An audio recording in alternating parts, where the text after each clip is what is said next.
ਸਿਮਰ ਮਨਾ ਸਿਮਰ ਮਨਾ RAM ਨਾਮ ਚਿਤਾਰੇ. Hello, this is lecture 8 of Introduction to the Sikhs, and we're continuing with our excursion into Sikh history. And in this lecture, we'll cover almost a century, the colonial period from the annexation of Punjab by the British to independence of India and Pakistan from the British. So just to recap, in 1849, the British annexed the kingdom that had been created by Ranjit Singh by defeating his successors. And this marked the final step in the control of South Asia by the British. But this control was challenged in 1857 by a major rebellion. And the reasons for this were complex. I won't go into them. The British always called this a mutiny, but for Indian nationalists, this event has been termed a war of independence. Now, interestingly, this conflict, which occurred in 1857, just 8 years after the British had annexed Punjab, saw the Sikhs fighting for the British in crushing the rebellion. And one reason for this is that the Sikhs felt that the British had been a worthy opponent and respected them, but they also felt that they were fighting against the same soldiers who had helped conquer them a few years earlier. Now, the conflict of 1857 was extremely violent and brutal, with atrocities on both sides. And the British government finally decided that the way that India was being governed was inadequate. And in 1858, then India formally became a part of the British Empire, and Queen Victoria became the Empress of India. So this is technically, I guess, where India became the jewel in the crown of the British Empire. Because of the loyalty of the Sikhs, they started to be heavily recruited into the British Indian Army. Again, this was part of the policy of using local populations to maintain law and order and control, since there were a relatively small number of Britons who actually lived in India throughout this period. The British encouraged Sikhs to retain the Khalsa identity, to emphasize their martial spirit and sense of solidarity. In some respects, this is similar to very common army practices of having regiments that are organized by locality. For example, in the U.S., the regiments historically in the 19th century were organized by state. And in the British Indian Army, all the regiments were organized by region and sometimes by religion as well. In this period, there was then a lot of change in South Asia as it dealt with the impacts of colonization and the impacts of what might be called modernization. Examples of modernization are the widespread introduction of the printing press, which had taken hold in Europe 4 centuries earlier, but only in the 19th century became common in India. But along with this change and adaptation to modernization, which involved trying to catch up with the West, especially on the technological front, there was a very strong desire on the part of all communities, Hindus and Muslims as well as Sikhs, to go back to core ideals, to strengthen their communities, because they felt that defeat by the British was a result of their weaknesses and their lack of adherence to their core ideals. In each case, these movements were mainly led by urban intelligentsias, and that was very much the case for Sikhs as well. Meanwhile, another aspect of change and modernity was that Sikh soldiers in this period, who had been recruited into the British Indian Army, began to travel the world. The most famous example of this is in 1897 during Queen Victoria's Diamond Jubilee. The British Empire sent representatives of the empire on an excursion all around the world to display the symbolically display the might of the empire. And on this trip, for example, Sikh soldiers disembarked temporarily in places like Vancouver in British Columbia and Canada, and they began to see parts of the world, and this has an important bearing on subsequent Sikh history in North America.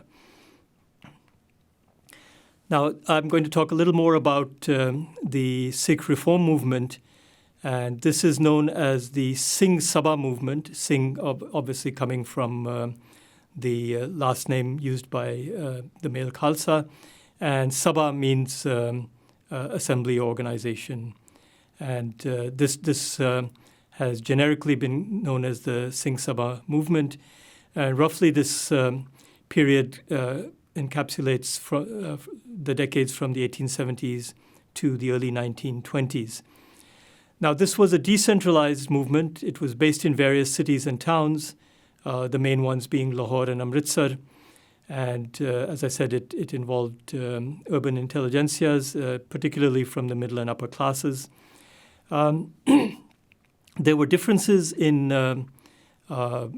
approach, and some of these differences represented ideological distinctions or points of view. And sometimes they were actually representative of specific class interests, different class interests.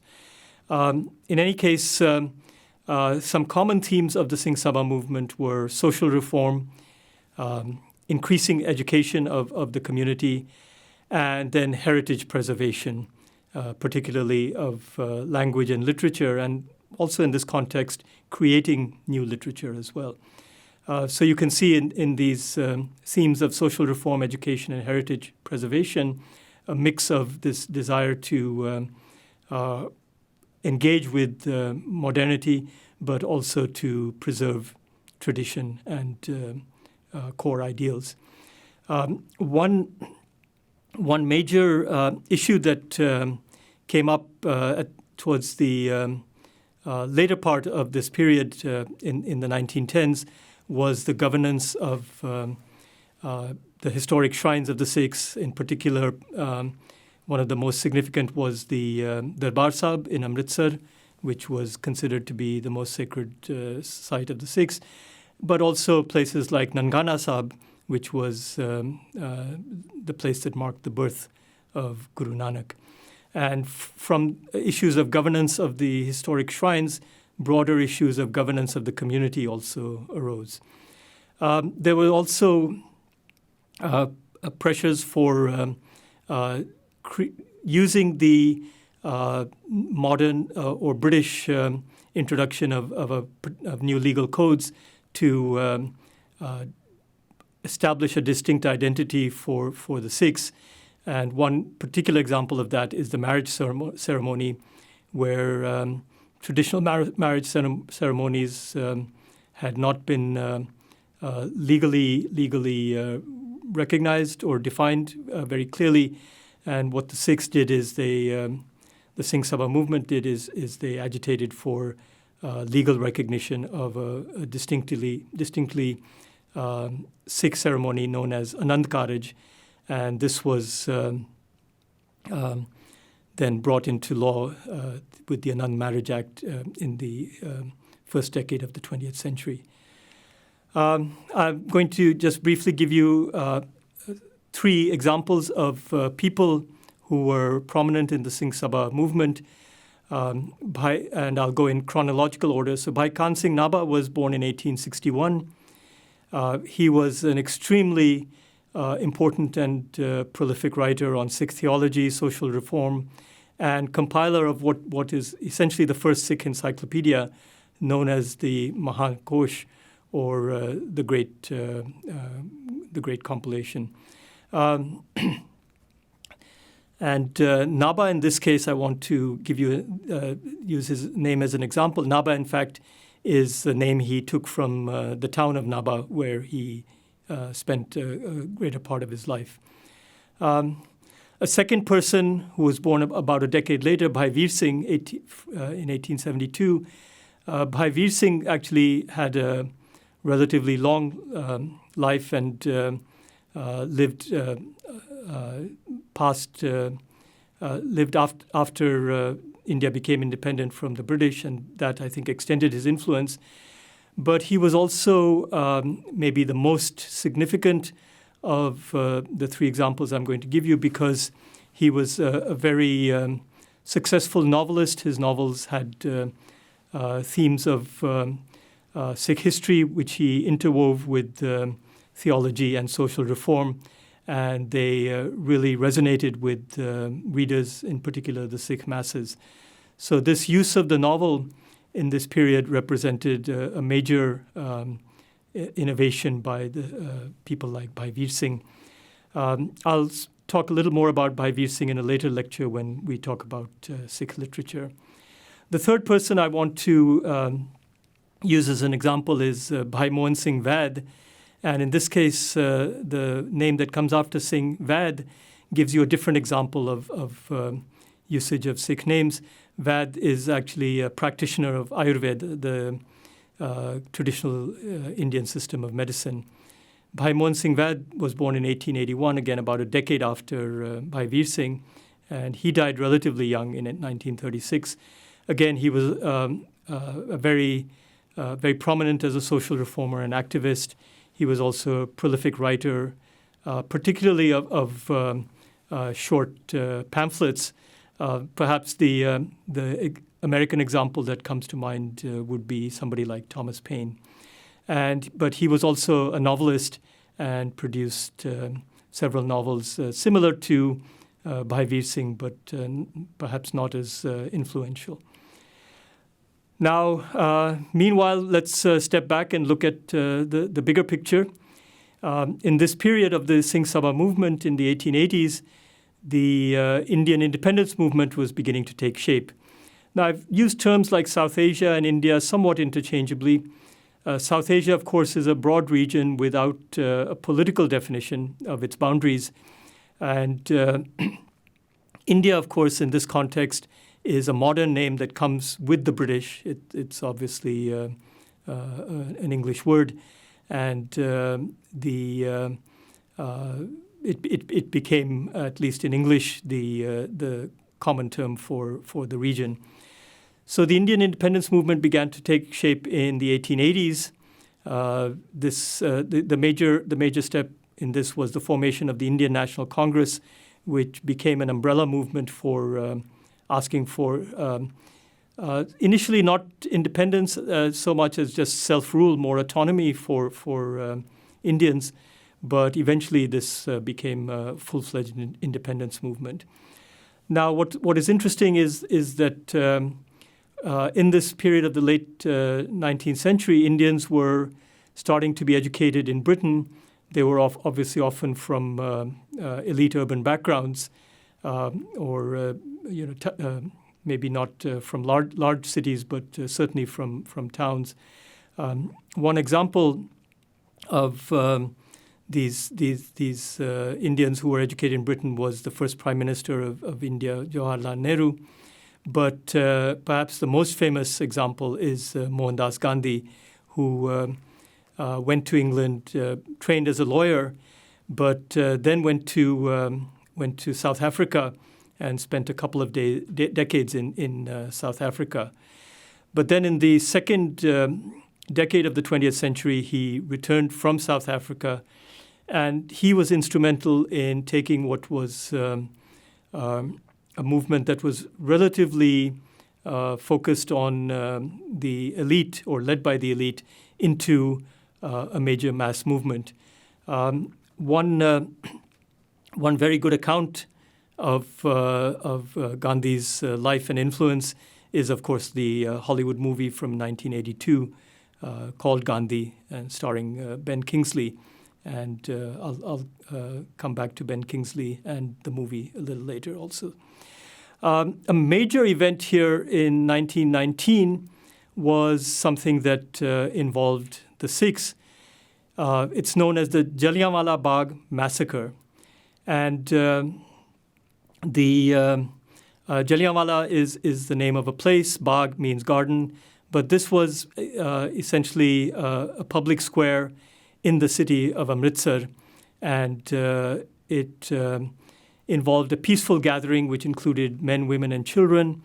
The gathering had been prohibited by the British authorities, and they marched in through the only entrance to the square, and without warning, without giving the crowd a chance to disperse, they fired on the crowd, killing many hundreds. And because this was in Amritsar, a large number of the casualties were Sikhs. Here's some photographs of Jallianwala Bagh. The upper left black and white picture is roughly from the time of the massacre, and the others are modern photographs. The upper right, you can see the only entrance and exit from the public square. Around it was basically it was surrounded by walls and residences. So British troops marched in through that narrow passageway, and there was nowhere for crowds to go. There were thousands of bullets fired at the crowd, and the bottom left-hand photograph shows a wall that survives from 1919 with hundreds of these bullet holes. And in the lower right, there's a relatively modern monument to the people killed in Jallianwala Bagh. There's also a well into which people jumped to avoid the hail of bullets and died. So this was an exceptionally brutal incident, and the British general and the governor of Punjab basically got off with light reprimands or no punishment at all. There's a clip available on Canvas which has a dramatization from the movie Gandhi, which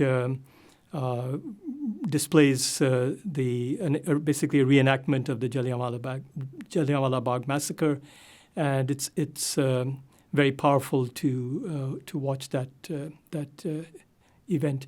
So this really had a major impact on both the Indian independence movement as a whole, because it showed that the British were not as benign as some Indians had believed. And it also marked a turning point for the Sikh community. They began to break away from siding with the British, something that they had been prone to since the annexation of Punjab. This was also the time of what then became known as the Gurdwara Reform Movement, where there was a major agitation for changing the control of major Sikh shrines like Darbar Sahib and Nankana Sahib. These shrines these Gurdwaras or Sikh sacred sites were often in the control of functionaries, hereditary functionaries, who were not particularly Sikh in their practice.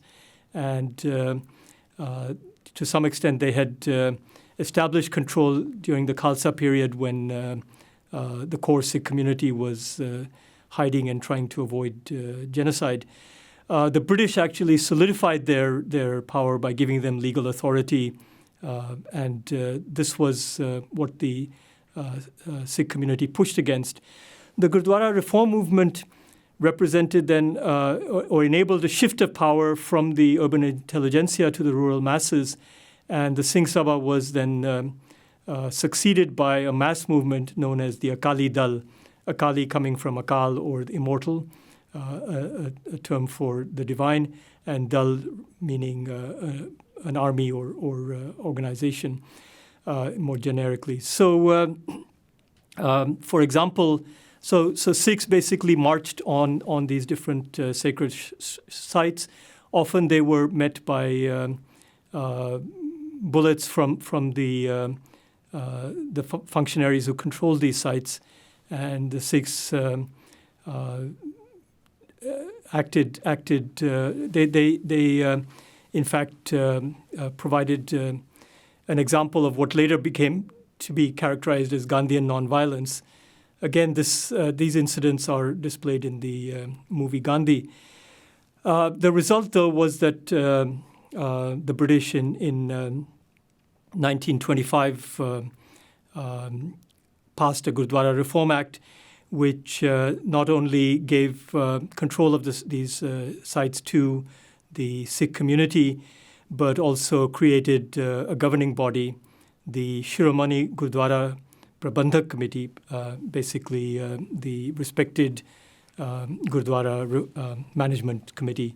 And this committee, known by its initials SGPC, then became a major player in governing the Sikh community because it represented the management of the Gurdwaras as well as control over the resources that these sites garnered from donations from the community. Just as one other aside to connect to what I was presenting earlier, one of the Singh Sabha leaders I mentioned, Bhai Mohan Singh Vad, for example, was arrested during one of the protests in the Gurdwara Reform Movement and spent more than a couple of years in jail. And he was, of course, one of thousands of Sikhs who were arrested. In this period, many Sikhs were also active in the independence movement in other ways. Sometimes they had leftist or radical sympathies and advocated revolutionary change inspired by the broader currents of communism that were sweeping the globe.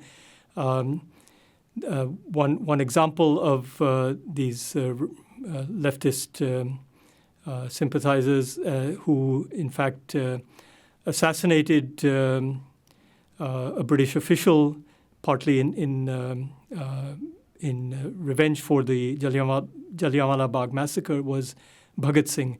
And in a later lecture, I'll come back to him and show you a painting of him.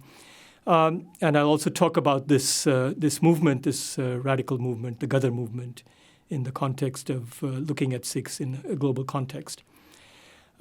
So I couldn't resist titling this slide with a modern term, Brexit. Of course, that term wasn't around in 1947, but this was a different kind of exit of Britain. And this was an exit of Britain from the Indian subcontinent from South Asia. Now, in the 1930s and 1940s, the Indian independence movement had been gathering steam. It went through the Second World War. Again, many Indians fought as soldiers in the British Indian Army in the Second World War as they had in the First World War. But there was also a stronger and stronger push for total independence. In this process, though, many Muslims were afraid of Hindu domination, and they asked for a separate Muslim state of Pakistan. Two of the main leaders of the Indian National Congress at this stage were Gandhi and Nehru, who I've mentioned. The leader of the Muslim League at this time was Muhammad Ali Jinnah, and he later became the first leader of an independent Pakistan. Some Muslims sided with the state in the Congress, which projected a vision of a pluralistic and what in India is called secular country, whereas the Muslim League articulated a vision which was much more focused on Islam at the center. Now, at the end of World War II in 1945, a Labour government was elected, throwing the Conservatives and Winston Churchill out, though they had successfully tackled the war effort. But the British population was, I guess, looking for a change.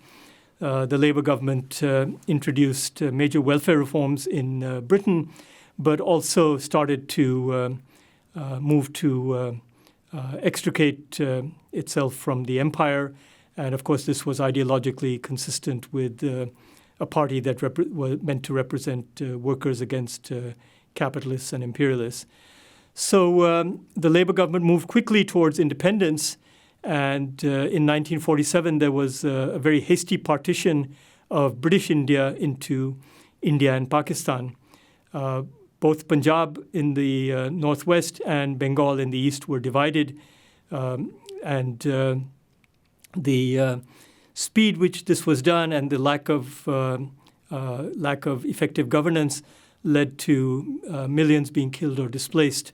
And this mass migration is one of the most horrific episodes in Indian history, South Asian history. It left long-lasting scars. On the left, you see a map of what was British India. Just as an aside, British India involved parts of the country that were ruled directly by the British, but also what were called princely states. And those are shown in ochre or orange. So these had nominal rulers who basically were controlled by the British. So they had some allowances and they had ceremonial functions, but really the effective governmental power resided with the British. On the map, you can also see red lines which represent the creation of Pakistan, which was in two completely distinct geographic parts, one to the west, West Pakistan, and one to the right, East Pakistan. East Pakistan then became Bangladesh in 1971. The boundary in Kashmir reflects a disputed boundary, and I won't go into the politics of that right now, but neither national government of India or Pakistan would be necessarily would necessarily endorse that red line as an international boundary. It's technically known as the line of control. On the right, you see two photographs from the period which display some of the hardships of the migration. On the top right is a train, which, as you can see, is absolutely packed, and not just inside, but with people riding on the roof. And to give you an example of the brutality of this period, in some cases, trains that were going, say, from Pakistan to India would be stopped on the Pakistan side, and everybody would be massacred, and vice versa, going from India to Pakistan. So these trains were sometimes not a journey to freedom, but to death. On the bottom right, you see another perhaps much more common mode of migration, which was simply in bullock carts or even on foot, and people walked hundreds of miles to get from one side of the border to the other. These were scattered populations of Hindus and Sikhs in what is now Pakistan and Muslims in what is now India. As I said, often these people also left without any or very few possessions, and this event, even though it's more than 7 decades ago, has still left its scars on both countries. So for the Sikhs, partition was a particular blow. Many Sikhs, following the example of the Muslim League, sought an independent nation, fearing domination by the Hindu majority.